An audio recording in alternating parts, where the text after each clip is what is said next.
Hey guys, we got a review for you today. We're going to be taking a look at the Abask USB camera for PC and Android devices. It's got a camera with LED lights on one end and a micro USB connection on the other. For this demonstration, I'm going to be using a Nexus 6P.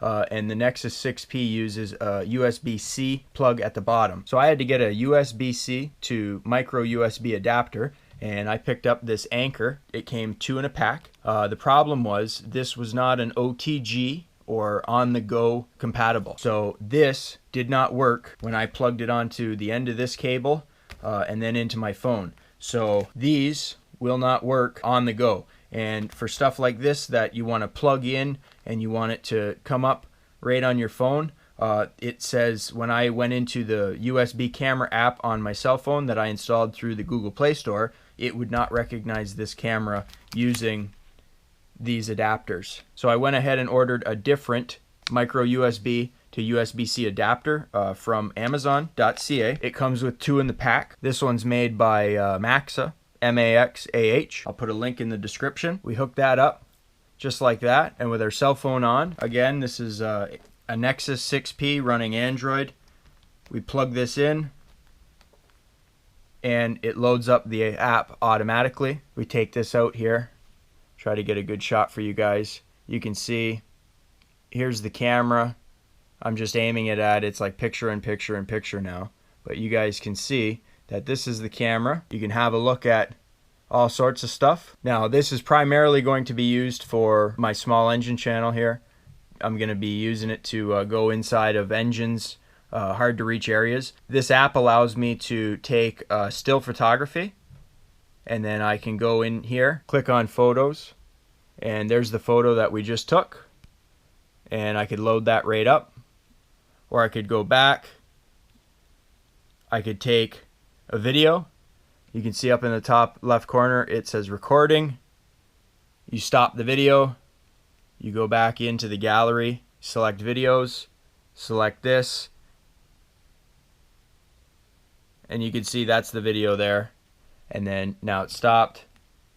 You just hold your finger on it and you can delete. Same with photos, hold your finger on it and delete. This camera also features a little dial here, and that is used for the LEDs. The higher you go, the brighter it gets.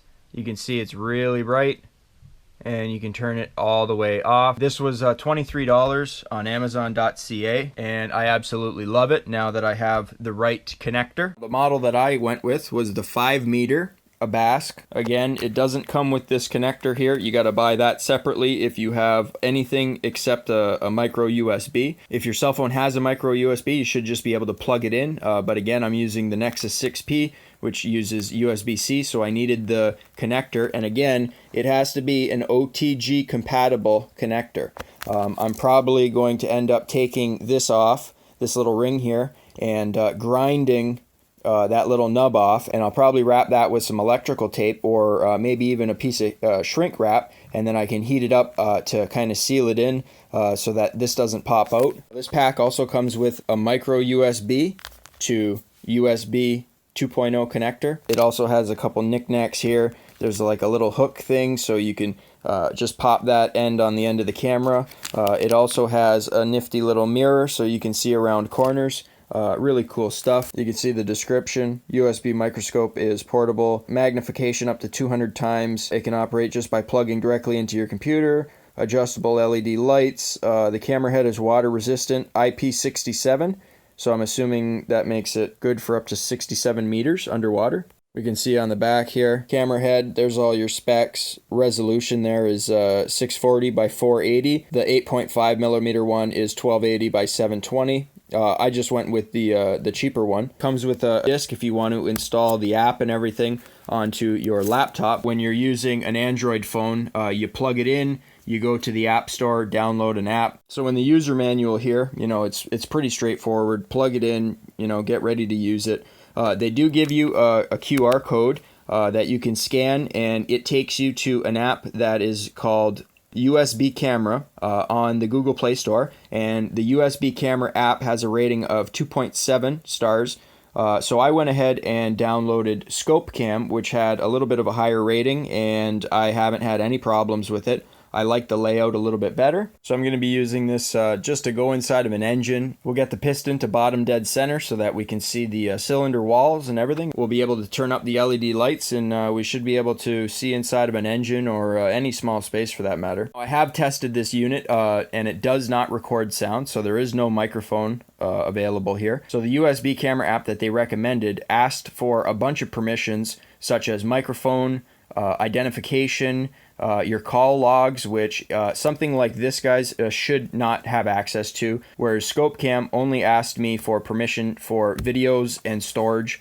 and I forget what the other one was, but yeah, it was just basically the storage for storing videos, and I like the Scope Cam app a lot better. So what I'll end up doing is getting some videos of inside of an engine, and then I'll do a little voiceover on top of it, and you know, explain what I'm doing. But all in all, guys, I'm super happy with this. This was $23, and I think I paid $10 for 2 of these. The Anchor ones, that was $10.99 for 2, but I can use those anyways.